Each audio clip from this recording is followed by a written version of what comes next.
명령은 주택임차인이 기간이 만료했죠. 그러면 집 보증금을 3억을 받고 이사를 가야 되는데 주인이 보증금을 안 줘요. 그럴 때 얘가 지방으로 발령이 났는데 인도 및 주민등록 요건을 지방으로 이사 가면 이게 빠지고 탈락된다는 얘기죠. 우선 변제 요건이. 그래서 이사도 못 가고 참 난감합니다. 그럴 때 이 임차인을 보호하기 위해서 임차권 등기 명령을 법원에 신청하고 거기에 따라 임차권 등기가 바뀌면 이사 가도 돼요. 우선 변제권 상실하잖아요. 이게 가장 핵심이에요. 자, 봅니다. 오른쪽 4번 497페이지. 자, 임차권 등기 명령이라고 제목이 들어가는 게 더 좋아요. 임차권 등기 명령에 따른 임차권 등기. 나머지는 필요 없어요. 자, 신청. 임대차가 2번에 1번. 임대차가 끝난 후 동그라미. 임대차가 끝난 후 보증금이 반환되지 않아요. 즉 주인이 보증금을 안 줘요. 이럴 때 소수로 가요. 임차권 등기 명령을 신청할 수 있습니다. 기간이 끝난 후, 임대차 종료 후 보증금 못 받았을 때 등기 명령이 나오는 거예요. 그럼 어디에 등기 명령 신청하느냐? 주택 소재지 관할 법원에, 주택 소재지 관할 지방 법원에. 소재지예요. 주택 소재지. 따라서 기간 중에는 등기 명령 신청이 허용되지 않는다. 2번. 2번을 외우는 게 아니라 1번의 첫 번째 줄을 외우라는 얘기예요. 1번의 첫 번째 줄이 제일 중요해. 임대차가 종료한 후 보증금이 안 들어왔을 때 등기명령 신청한다는 거. 그래서 여기에 별 3개 박는 거예요. 첫 번째 줄에. 임대차 끝난 후. 자, 넘겨요. 자, 그러면 3번. 임차권 등기명령 효력이야. 내가 임차권 등기명령을 법원에 신청해서 법원에 등기소에 촉탁해서 임차권 등기가 바뀌었어. 그러면 등기 명령 3번에 1번 등기 명령에 따라 임차권 등기가 바뀌면은 이제는 임차인은 대항력 및 밑줄, 대항력 및 우선 변제권 취득합니다. 그동안 인도 및 주민도 안 했어. 이때 취득할 수 있어요. 안 했으면 이때 취득. 이미 대부분 했겠죠. 확정일자도 박아놓고 그러면 기존 대항력 우선 변제권이 그대로 유지돼요. 따라서 그래서 2번으로 가는 거야. 등기를 박은 후에는 대항력권을 상실하더라도 이미 취득한 대항력 또는 우선 변제권 상실되지 않는다. 여기가 별 3개예요. 2번이 별 3개야. 그래서 등기 명령에 따라 등기 박으면 이사 가도 되고요. 주민등록 빼도 돼요. 이제는 빼도 돼. 상실하지 않아요. 자, 그러면 이거 설명 들어봐요. 을이 살다가 임차권 등기 명령에 따라 임차권 등기를 받고 얘는 이제 이사 가도 되고 주민등록도 빼도 돼요. 자, 지방으로 갔어. 대구로 갔어. 그러면 이 집이 공실이 났겠죠? 이사 갔으니까. 등기 박으면 이사 가도 상실하지 않아요. 우선 변제 요건 다 상실하지 않아. 그러니까 마음 놓고 이사 갑니다. 자, 주인이 세입자가 빠졌죠? 새로운 세입자를 또 받아들여요. 자, 그런데 이 주택이 경매로 날아갑니다. 경매로 날아가. 그러면 이놈도 1억 5천이야 소액 임차인일 때 이 경매에서 소액 임차인 5천만 원까지는 무조건 땡겨주거든요. 그러면 얘가 현재 살고 있잖아요. 임차권 등기 후 이 주택에 새 들어온 소액 임차인이 과연 5천만 원 이걸 A가 소액 임차인으로서 법원이 배당을 해줘야 되느냐? 안 해줘요. 법조문 이사간 을이 5천만 원 땡겨 있고 만약 소액 임차인 요건에 해당될 때 얘한테는 한 푼도 안 줘요. 한 푼도. 이유 등기가 얘가 현재 살고 있는 거 똑같아요. 그래서 임차권 등기 명령에 따라 등기가 박힌 주택에 새 들어간 사람은 자기는 5천만 원 못 받는다 생각하고 들어가야 돼요. 법이 안 줍니다. 그게 그 밑에 법조문 3번이에요. 아주 잘 나와요. 이거 정답 지문이야. 별 3개 할 거야. 자, 임차권 등기가 격려된 주택을 구후 임차한 소액 임차인. 등기 박히고 집이 공실이 나서 새로 들어왔죠. 자, 이놈이 1억 5천이야. 서울 기준 소액 임차인이야. 5천만 원이라는 최우선 변제권 인정되지 않아요. 법 조문이에요. 그래서 기존에 등기 받고 간 이놈한테만 5천만 원 주지 이놈까지 같이 주지 않아요. 이놈은 등기가 돼 있으면 각오하고 들어와야 돼. 그래서 한 놈한테만 줍니다. 기존 등기 받고 간 기존 임차인에게만 소액 최우선 변제권 인정해 주지 이놈한테는 안 해줍니다. 자, 그 다음 4번 판례죠. 임차권 등기 명령에 따라 등기가 격려됐어요. 자, 임대인의 보증금 반환 채무, 그 다음 임차인의 임차권 등기 말소 의무, 동시 이행이냐? 통신관계 아니에요. 이유는 주인이 지금 보증금을 안 주고 있죠. 그러니까 지가 먼저 줘야 돼. 보증금 주면서 미안해 하면서 보증금 주면서 이제 보증금 좀 미안해 늦게 줬어. 그러면서 말소 요구를 공손히 해줘야 돼. 보증금 반환 채무가 선행 채무다. 동시행 아니다. 외웁니다. 결국 2, 3, 4가 다 별 3개. 자, 그러면 가장 중요한 건 뭐냐? 2번하고 3번이에요. 에이, 4번은 괜히 별 3개 했어. 안 할래. 2번, 3번만 별 3개 했어. 왜? 2번, 3번에 장난을 치거든. 그러니까 2번, 3번을 별 3개에서 확실히 하고, 물론 4번도 알아야 되겠죠. 4번은 동시행해서 별 3개 했으니까 굳이 여기서까지는 안 해도 돼요. 오케이, 됐네요. 자, 존속기간 했죠? 끝났어. 주택 끝났어. 끝났어. 나머지는 안 중요해요. 나중에 봐도 돼요. 자, 상가 건물 임대차 보호법. 지금은 주택 임대차를 받고 지금은 상가 임대차예요. 상가. 장사는 상가 건물에 세 들어간 장사하는 자영업자들이죠. 요즘 코로나 때문에 아주 힘든 상가 건물 임차인을 보호하기 위한 상가 임대차 보호법이에요. 자, 갑 건물의 을이 상가 건물의 임차, 상가 임차인입니다. 그러면 상가 임대차 보호법은 주택하고 목차가 똑같아요. 똑같아. 존속기간, 그 다음 대항력, 그 다음 보증금에 대한 우선 변제, 최우선 변제 다 있어요. 똑같아. 등기 명령까지 다 있어. 임차권 등기 명령 제도 다 있어. 단지 존속기간은 2년이 아니라 1년으로만 달라져. 1년 보장이죠. 법정견시 다 똑같아. 단지 이제 기간이 살짝 다르지만. 대항력 요건은 인도 주민등록이 주택인데 대항력 요건은 인도 플러스 사업자 등록 신청이에요. 사업자 등록, 사업해야 되니까, 장사해야 되니까 세무서에 가서 사업자 등록을 신청한 다음 날. 인도 플러스 사업자 등록 신청 다음 날 대항력 주택. 똑같아. 확정일자 똑같아. 단지 확정일자를 우리는 세무서에서 받은 거 그럴 거야 아마. 자, 그러면 상가에서 주택과 다른 게 뭐냐? 이게 이제 시험이 나와. 첫 번째, 적용 범위에서 환산 보증금이라는 게 있어요. 보증금 내가 1억 주고 세 사는데 월세가 있겠죠. 이걸 환산한 계산식이 있어요. 환산 보증금 이하에만 작동돼요. 상인법은. 따라서 만약에 환산 보증금이 법이 정한 서울기준 9억을 초과했다면 서울기준 상인법은 적용되지 않아요. 즉 보호해주지 않는다는 얘기예요. 상인법이 적용 안 된다는 얘기는 환산 보증금을 초과한, 즉 9억 초과한 자영업자에게는 법이 너희들 알아서 해. 안 도와준다는 얘기예요. 첫 번째 환산 보증. 두 번째, 아까 주택에서 나왔던 갱신요구권, 임차인의 갱신요구권에 이게 상가에서 원래 있었고 주택은 작년에 들어갔어요. 기존 상가에서 아주 중요했어요. 그 다음 세 번째, 권리금. 나중에 을이 권리금 받고 이사 갈 때 주인 방해하지 마세요. 권리금 받는 거 방해하지 마세요. 권리금 회수기에 보장해주는 규정. 그래서 이게 주택과 다른 상가에서 특성이었어. 상가에서 특성. 상가는 이게 가장 잘 나요. 나머지는 주택하고 똑같아요. 세부상만 한두 개만 틀리고.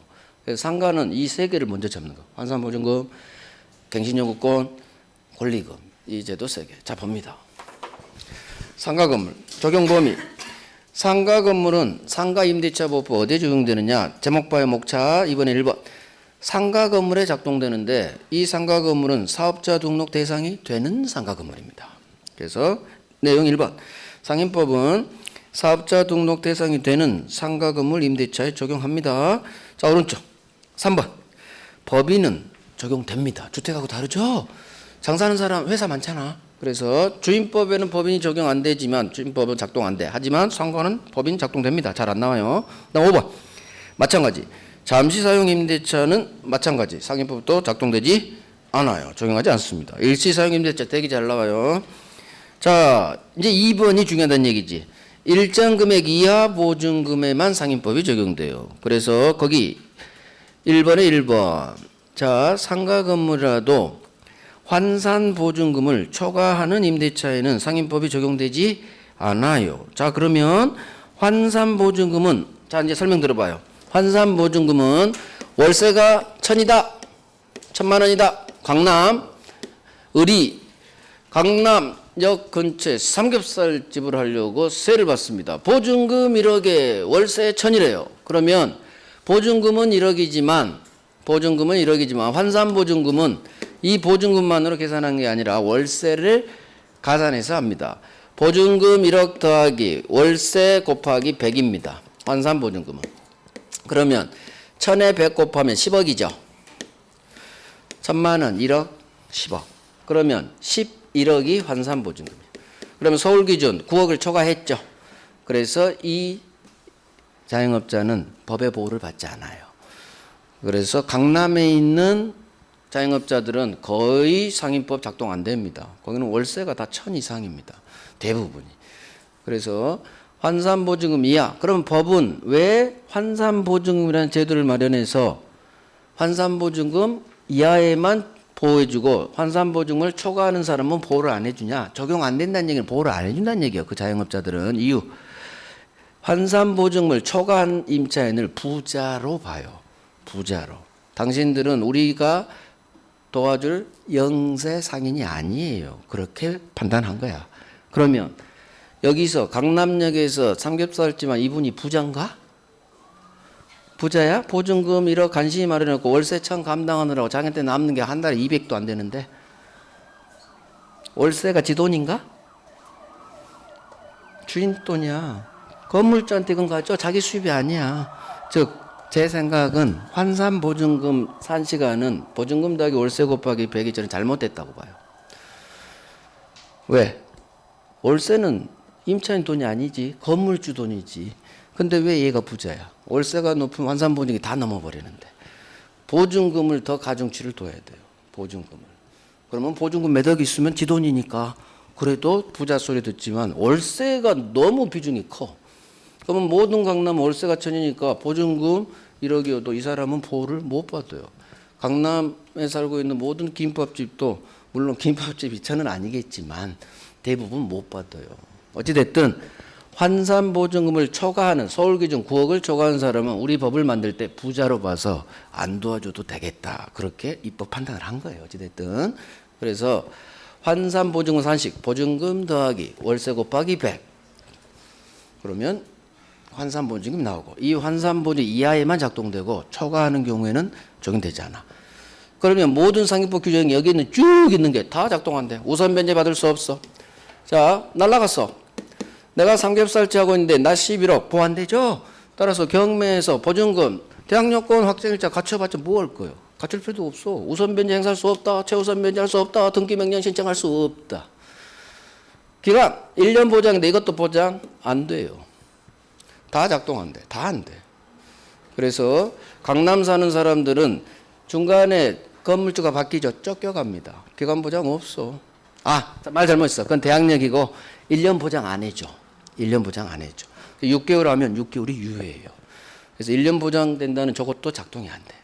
그러니까 강남 사는 자영업자께서 이 법이 만들어지는 국회를 찾아갔어. 여의도 가서 데모했어. 우리는 부자가 아니에요. 우리는 부자가 아니에요. 제발 저희 좀 보호 좀 해줘요. 국회의원 나리들. 그래서 법이 개정됐어요. 일부 조문은 작동시켜줍니다. 근데 절대 도는 작동 안 시켜. 자, 그래서 초과한 경우에도 예외적으로 원칙은 적용 안 되는데 저것들 돈 같은 거 보증금이죠. 보증금 당신은 돈 많아? 우선 면제 딴 거 안 줘? 최우선 면제 보증금 안 돼. 이것도 보증금이야. 보증금 못 받았을 때 등기 명령이죠. 돈에 관련된 상위법 규정 원칙대로 적용 안 시켜요. 아무리 데모를 해도. 왜? 입법자 시절은 환산보증을 초과하면 무조건 부자로 봐. 우리의 보호 대상이 아니라고 봐. 이 산식을 지들이 잘못 만들었음에도 지 잘못을 인정을 하지 않아요. 당신은 부자예요. 아니 환산보증이 11억인데 우리는 영세상인 보호하는 거 당신은 부자입니다. 근데 실제는 부자가 아니란 얘기지. 월세 비중이 높을 때는. 어찌됐든 당신은 부자기 때문에 이런 돈에 관련된 상인법 규정은 적용 안 해주게. 대신 장사할 수 있는 조문은 예외적으로 당신에게도 강남 자영업자에게도 적용해 드릴게요. 장사는 할 수 있을게. 돈은 부자니까 적용 안 시켜주지만 장사와 관련된 건 적용돼. 중간에 주인이 바뀌어도 장사는 할 수 있어요. 대항력. 그 다음 10년 동안 장사하세요. 갱신요구권. 갱신요구권은 10년에 걸쳐서 특별한 잘못 없으면 계속 장사할 수 있거든요. 장사하세요. 그래서 대항력, 갱신요구. 그 다음 장사 잘하고 이사 갈 때 권리금 보호규정 이거 적용해 드릴게요. 그래서 이거 적용해줘요. 그래서 오른쪽에 있는 상인법에 특수한 거 다 장사야. 10년 동안 장사할 수 있드릴게요. 중간에 건물주 바뀌어도 쫓겨가지는 않게 할게요. 대항력, 갱신요구권. 장사 잘하고 이사 갈 때 권리금 규정은 적용해 드릴게요. 그 다음 당신 3번 차임 월세 안 낼 때 쫓겨나게 해드릴게요. 이 조문도 적용해 드릴게요. 3기 차임 연체 시해지. 상가는 2기 아니에요. 3기. 월세 3번 안 냈을 때 쫓겨갑니다. 이것도 적용시켜 드릴게요. 왜? 이걸 적용 안 시키면 강남 사장님들은 2번 월세는 민법 임대차 규정에 따라 쫓겨나가거든. 2기. 그래서 이건 적용시켜 줘야지. 그래서 당신 3번 월세 안 낼 때 다른 상가 임차 영세 사인과 같이 똑같이 3번 보장해 드릴게요. 3번 연세. 그래서 이것도 장사야. 결국 대항력, 갱신요구권, 권리금, 3기 차임 연체 해지 규정. 이건 초과한 경우에도 적용시켜 줘요. 예외. 예외적으로 장사할 수 있는 게 돈은 절대 안 돼. 우선 변제, 최우선 변제, 등기명 다 돈이야. 보증금 관련 조문은 역시 적용 안 되지만 중간에 주인이 바뀌어도 남은 기간 장사하세요. 대항력. 10년 안에서 갱신 요구에 따라 계속 장사하세요. 장사 잘하고 권리금 잘 받아가세요. 3번 연체야 쫓겨가게 할게요. 장사 잘하세요. 결국 이 4개는 초과해도 적용되는 예외 조문이에요. 자, 그래서 그 밑에 2번이 보증금에 차임 있는 경우 월 단위 차임액에 곱하기 100이죠. 그래서 말이 어렵지만 환산보증금 산식은 이거야. 보증금 더하기 월세 곱하기 100이에요. 그렇게 적어놔도 돼. 자, 보증금에 이거야. 월세 곱하기 100. 이게 환산보증금 산식이에요. 보증금 더하기 월세 곱하기 100. 자, 환산보증금. 자, 서울 기준 9억이죠. 민법은 서울만 하면 돼. 여기는 나와.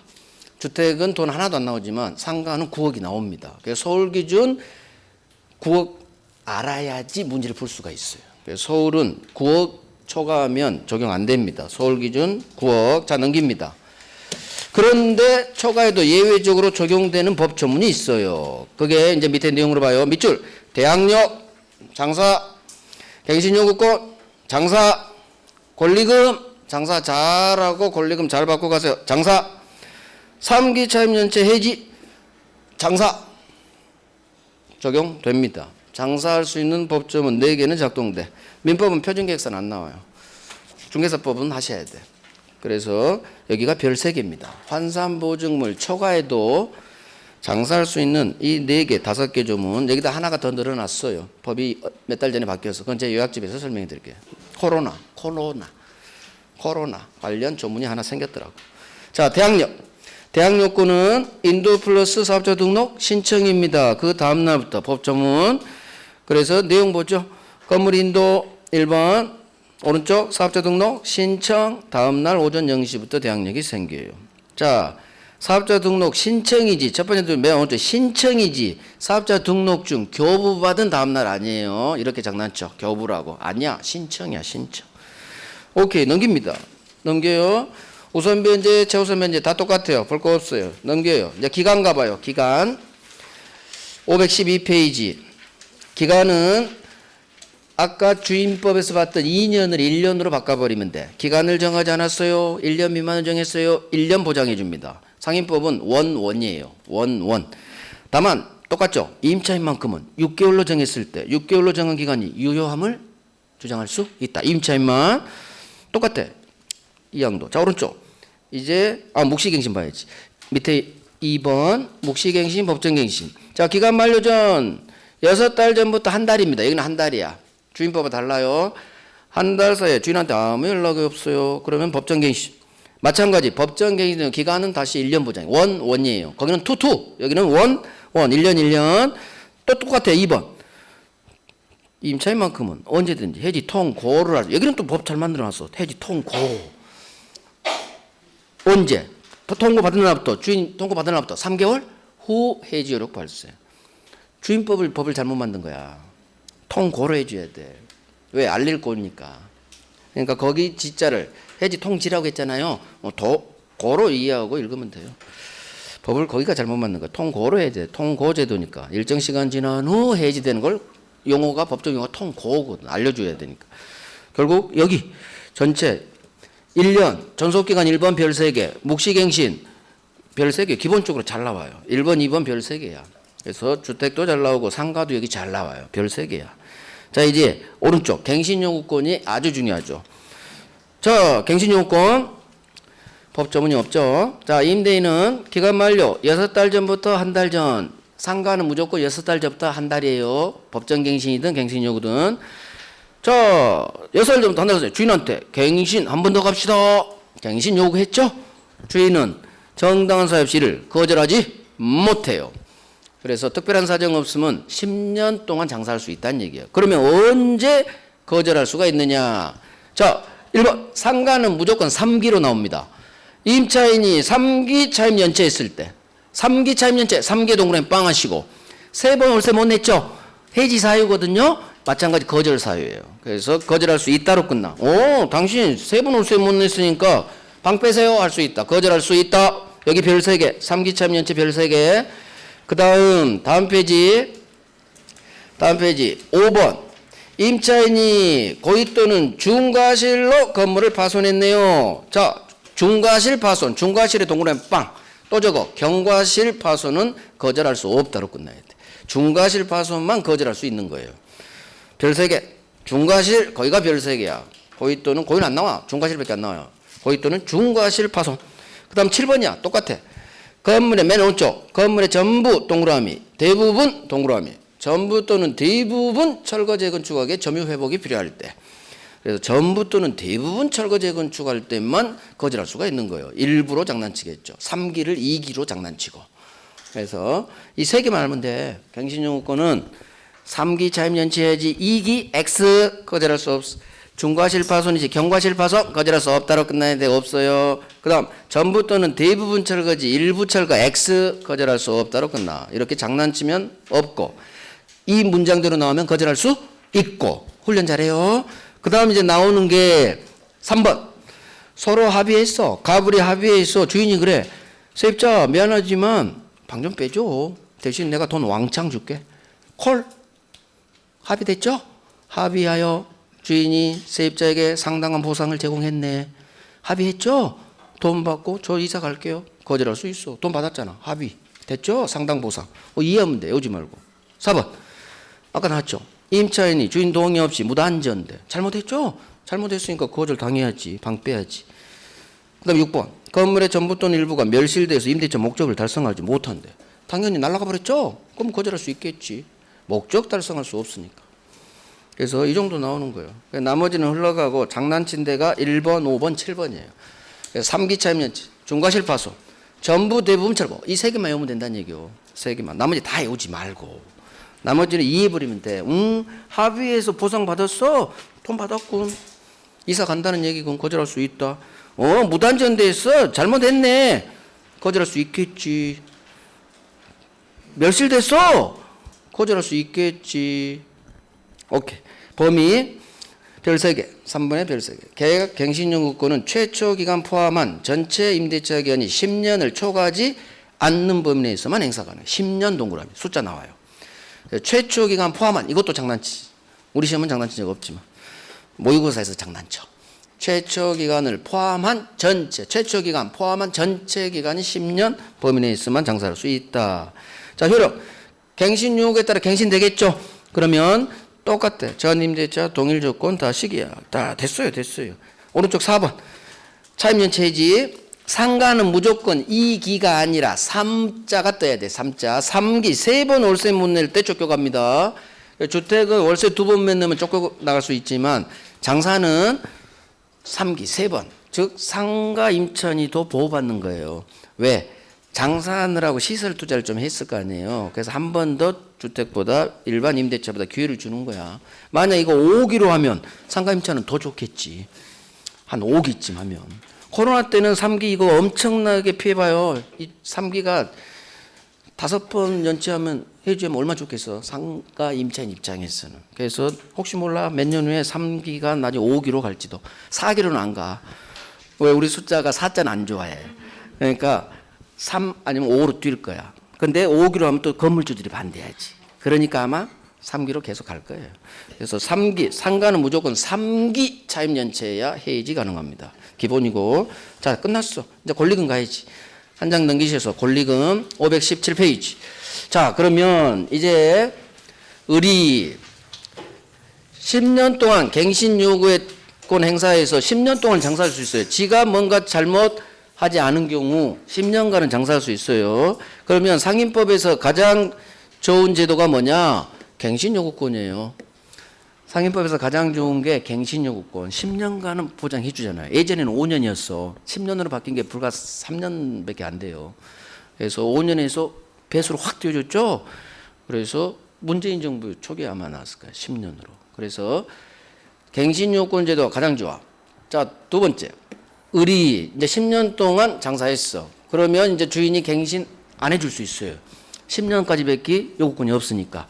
그러면 얘는 이제 방 빼야 돼. 이사 갈 때 대신 장사가 잘 돼. 그러면 새로 들어올 신규 임차인이 되려는, 새로 세입자가 되려는 이 병으로부터 기존 임차인 을이, 방 빼야 되는 을이 권리금을 받는 거예요. 장사 잘 될수록 권리금을 많이 받을 거고, 장사가 안 되면 권리금 한 푼 없이 그냥 방 빼줘야 될 수 있겠죠. 어찌됐든 이 권리금 3억을 받고 을이 방 빼기로 했어. 얘가 꼭 들어온대. 장사 잘 되니까 3억 준대. 권리금은 누가 주느냐? 신규 임차인이 방 빼는 기존 임차인에게 하는 계약이 권리금 계약이에요. 주인하고 아무 상관없어요. 자, 임차인끼리 권리금 받고 서로 가는 거요. 자, 이걸 임차인이 새로 들어올 신규 임차인이 되려는 병으로부터 권리금 3억 받는 걸 임대인 주인은 방해하지 마라. 이게 권리금 회수하는 임차인의 기회를 보호해주는 법조문이요. 그래 제목이 권리금 회수기의 보호 규정이에요. 자, 그럼 이제 들어봐요. 주인은 임차인이 권리금 잘 받고 나갈 수 있도록 이거 방해하지 마라. 이게 방해 금지예요. 방해하지 마라. 권리금 받는 걸 방해하지 마라. 이런 방해 행위하지 마라. 문제는 방해하지 마라. 이걸 또 시한을 정해놔. 6달 전부터, 종료 전 6달 전부터 임대차 기간 만료시. 우리 법은 종료시까지. 기간 만료 6달 전부터 임대차 종료시까지 임대인은 방해하는 행동을 해서는 안 된다. 이게 법조문이에요. 가장 중요한 게 중요하진 않고 일단 흘러볼게요. 지가 막 얘한테 병한테 네가 나한테 권리금 줘. 이딴 거 하지 말고 직접 받지 말고 주지 못하게 그런 거 하지 말고 얘한테 왕창 월세 불러서 안 들어온다는 그런 거 하지 말고 가장 중요한 거 마지막 코. 을이 병을 데리고 오면 주인은 가급적 계약 체결을 해줘라. 얘가 계약 체결이 돼야 얘가 방 빼지. 그래서 정당한 사유 없이 신규 임차인 되려는 병하고의 임대차 계약 체결하는 것을 주인은 거절하지 마라. 이게 가장 중요해요. 거절하지 마라. 그거 보는 거예요. 자, 2번 방행의 금지. 1번 임대인은 기간 끝나기 밑줄 6달 전부터 임대차 종료시까지 다음 행동을 함으로써 임차인이 주선한 신규 임차인이 되는 자로부터 즉 병으로부터 의리 권리금 지급받는 걸 방해해서는 아니 된다. 자, 다음 각호 행동으로 방해하지 마라. 민법은 기흥리은 디귿 나오잖아요. 자, 리을만 봅니다. 정당한 사유 없이 주인 병으로부터 즉 임차인 주선한 신규 임차인이 되는 자 병이에요. 우리 대리공원 병과의 임대차 계약 체결하는 것을 주인 거절하는 행동, 정당한 사유 없이 거절하는 행동 하지 마라 그 말이요. 가급적 병하고 계약 체결해라 그 말이요. 그래야 계약 체결이 돼야 권리금 병으로부터 받고 이사 방패 주니까 여기 그대로 밑줄. 정당한 사유 없이 임대인은 병과의 계약 체결 거절하는 행위를 하지 마라 해서는 아니 된다. 본문. 자, 그러면 넘겨요. 문제는 다음 페이지 왼쪽 2번이야. 팔리박스 밑에 정당한 사유. 다음 경우에는 갑이, 자 이제 설명 들어봐요. 이해를 해버려야 돼. 갑이 을이 커피숍에서 만났어. 건물주 저 병하고 권리금 받고 하기로 했어요. 얘하고 계약 좀 해주세요. 커피숍에서 만났어. 3명이. 그러면 우리 법은 가급적 임대인은 을이 데리고 온 권리금 계약 체결한 신규 임차인이 되려는 이 병하고 가급적 임대차 계약을 체결하라는 얘기예요. 정당한 사유 없이 거절하지 말말이에요. 그런데 거절할 수 있는 사유가 4가지가 있어. 우리 법이 4가지 사항에 해당되면 주인은 병과의 계약 체결하는 걸 거절할 수가 있어요. 정당 사유가 있다고 봐. 첫 번째, 커피숍에서 만났는데 이 병이 돈이 없어. 첫 번째, 자력이 없어. 차임이나 보증금 줄 돈이 없어. 그러면 자 여기서는 내가 임대인이 돼야 돼요. 병을 한번 만나볼까? 내 새 임차인 될 놈. 근데 돈이 없대. 그러면 내 입장에서 보증금이나 월세 낼 돈이 없는데 당연히 거절해야겠지. 안 되겠어. 얘 돈 없어. 자력이 없어. 거절. 두 번째, 병을 딱 보니까 의무를 위반한 임차인으로서 의무를 위반한 것도 아니야. 위반할 우려가 있대. 임차인으로서 의무를 위반할 우려가 있대. 나는 부채도사거든. 나는 부채도 이 관상을 볼 줄 알아. 나랑 계약하면 바로 월세 안 낼 것 같아. 바로. 임차인으로서 의무는 대표가 차임 지급 의무겠죠. 임차인으로서 의무를 위반할 우려가 있어. 우려가. 도대체 얘는 어떤 행동을 했으면 내가 그런 인상을 받았을까. 어찌됐든 임대인 입장에서 임차인으로서 의무를 위반할 우려가 있대. 나는 이런 놈하고 계약하기 싫지. 거절할 수 있다. 그다음 세 번째, 병 지금 이 건물 있잖아. 1년 6개월 이상 장사 안 하고 있어. 1년 6개월 이상 장사 안 하고 있어. 그러니까 너 지금 들어와도 장사 못해. 나 당분간 계속 문 닫을 거야. 권리금도 이 경우라면 거의 없을 거야 사실은. 1년 6개월 이상 영리 목적으로 이 건물을 사용하지 않고 있다. 그럼 거절할 수 있어요. 왜? 당신 들어와도 장사 안 할 거니까. 내 건물 내가 샷다 내리고 있는 중이니까. 1년 6개월 이상. 마지막. 자, 병이 오기 전에 갑이 A라는 놈을 을한테 소개시켜줬어. 자, 병 말고 A랑 한번 권리금 받고 한번 추진해봐. A라는 놈이 괜찮아. 우리 만나봤죠? A가 마음에 든 거야. 그래서 A랑 임차인이 권리금 계약하고 권리금을 이미 A로부터 지급받았어. 그러면 임대인이 선택한 이놈하고 임차인이 짝짝꿍 했다는 얘기지. 그러면 갑은 병한테 이렇게 얘기하겠지. 병, 너 왜 왔니? 이미 우리 딴 놈하고 권리금 받았어. 딴 놈한테 내가 소개시켜준 사람하고. 못 들었어? 너한테? 커피만 마시고 가 하면 돼요. 그죠? 그래서 임대인이 임차인 을이 주선한 신규 임차인이 되려는 이놈하고 계약 체결 거절에 정당한 사유 있는 경우는 4가지. 돈이 없네. 거절할 수 있다. 의무 위반할 우려가 있네. 거절할 수 있다. 1년 6개월 이상 장사 안 했어. 거절할 수 있다. 이미 딴 놈한테 권리금 받았어. 거절할 수 있다. 자, 이 4가지 있어요. 자, 1번. 자, 정당사유. 다음 어느 하나에 해당하는 경우에는 정당사유가 있는 걸로 보아서 임차인이 주선한 임대차 계약을 거절할 수 있다. 자, 거절할 수 있어. 언제? 1번. 임차인이 주선한 신규 임차인이 들은 이 병이 보증금이나 차임을 지급할. 자, 밑줄. 자력이 없어. 이것만 보는 거야. 앞에는 눈으로 보고. 보증금, 차임. 여기서부터 밑줄 쳐야지. 보증금이나 차임을 지급할 자력이 없어. 자력이 없어. 이게 범죄 흔적. 자력이 없어. 2번. 이 병이 임차인으로서 의무를 위반할 우려가 있어. 의무 위반 우려가 있어. 자력이 없어. 우려가 있어. 의무 위반 우려가 있어. 이렇게. 그 다음에 오른쪽 3번. 이 상가 건물을 1년 6개월 이상 영리 목적으로 사용하지 안 했어. 1년 6개월 이상 샷다 내렸어. 앞으로 계속 내릴 거야. 나 장사 안 해. 4번. 임대인이 선택한 신규 임차인이. 즉 임대인 갑이 A를 소개시켜준다는 얘기지. 그래서 이놈이 임차인을 하고 이미 권리금 계약 체결하고 이놈으로부터 A로부터 권리금 지급 받았네. 그러면 병하고의 계약은 거절해야겠지. 이놈하고 해야 되니까. 결국 주인이 의리 데리고 온 병과의 계약 체결을 거절할 수 있는 정당한 사유. 자력이 없네. 의무 위반 우려가 있네. 이미 딴 놈한테 권리금 받았네. 그 다음 하나 외울 것. 숫자. 3번을 외워야지. 1년 6개월 이상. 그래서 여기 4개 중 외울 건 1년 6개월 이상 영리 목적 사용한 네. 1년 6개월. 이 숫자 장난쳐요. 여기가 별 3개야. 3번이 별 3개. 오케이. 자, 그런데 권리금 방해해서는 안 되는데 주인이 방해했네요. 주인이 방해했어. 그러면 임차인은 손해배상 청구할 수 있어. 그게 3번이야.